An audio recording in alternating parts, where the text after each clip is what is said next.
Bismillahirrahmanirrahim. Assalamu alaikum. I'm Rana Muhammad Kashif and you are watching my YouTube channel Positive People Commission. Welcome to another amazing Microsoft Excel tutorial. In today's tutorial, we will learn how to set the default font and font size for new workbooks in Excel.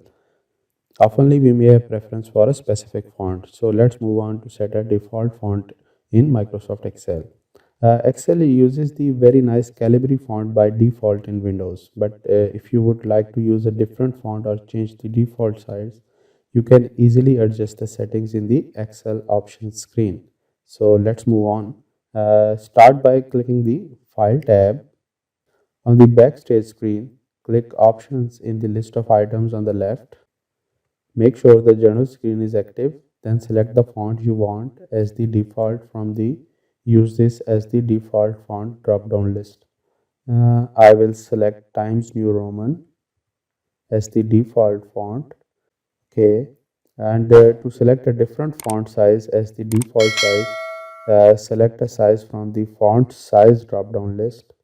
I will select 11 and now click OK to accept the changes. Well, you must exit Excel and restart it for the changes to take effect. Click OK on the following dialog box that displays and then close and reopen Excel.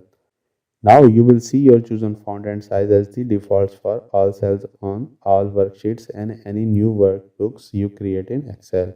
This is often a very useful tip if you are a data entry operator or doing a data entry task on daily routine basis with a specific font, so you don't have to change it over and over again, and it will be set to your preferred font by default.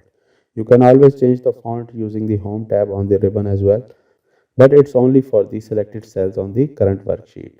I hope so you must have learned from this tutorial. Do subscribe and stay tuned for more such informative videos.